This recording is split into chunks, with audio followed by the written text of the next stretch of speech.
পিছনের এই বিস্তীর্ণ জলরাশি, আর যেখানে কথা বলছি অর্থাৎ ওই জলরাশির উপরিভাগে সবুজ ফসলের মাঠ, প্রাণ, প্রকৃতি, কৃষি সব মিলিয়ে এক বিস্তীর্ণ অপার সম্ভাবনার জায়গা হচ্ছে দামোহদার কুরুলগাছি রায়সার বিল। আজকে চুয়াডাঙ্গা পরিবারে আমরা রায়সার বিলের ইতিহাস এবং রায়সার বিল সম্পর্কে বিস্তারিত তথ্য তুলে ধরার চেষ্টা করব। মোহাম্মদ আলীর ক্যামেরায় পুরো অনুষ্ঠান জুড়ে আপনাদের সাথে আছি আমি, আরিফ হাসান।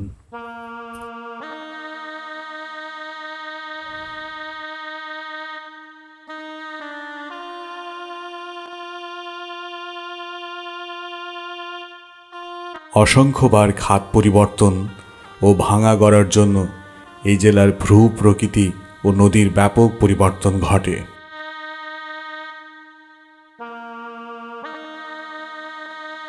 প্রাচীনকালে গঙ্গা বহুবার তার গতি পরিবর্তন করেছে। গতি পরিবর্তনকালে তার স্মৃতি হিসাবে রেখে গেছে ছোট বড় বেশ কিছু জলাশয়।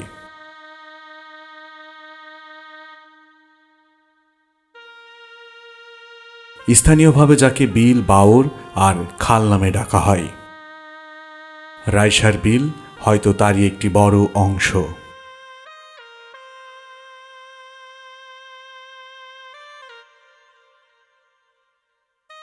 বিস্তৃত জলধারায় মৎস্য সম্পদের এক বিশাল এলাকা এই রায়সার বিল। চুয়াডাঙ্গার দামোহদা উপজেলার কুরুলগাছিতে এই বিলের অবস্থান হলেও এর বিস্তৃত আরও ৮ থেকে ১০টি গ্রাম জুড়ে।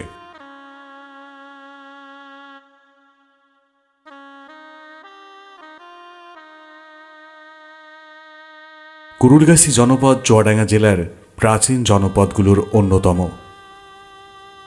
মোঘল যুগে চণ্ডীপুরের রাজপুত বংশীয় হরিনাথ সিংহ রায় ও জৈনক শাহ উপাধিধারী ব্যক্তি যৌথভাবে এই বিলের মালিকানা দখল করেন।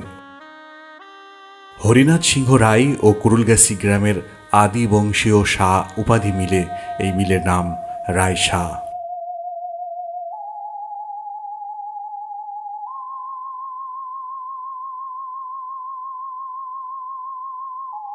প্রাণ, প্রকৃতি আর জলাভূমি রায়সা বিলের নৈসর্গিক ঐশ্বর্য ভ্রমণ পিপাসুদের মন জয় করে। প্রতিদিন দূর দূরান্ত থেকে এখানে ভ্রমণ পিপাসুরা ছুটে আসে রায়সা বিলের অপার সৌন্দর্য স্বচক্ষে দেখার জন্য।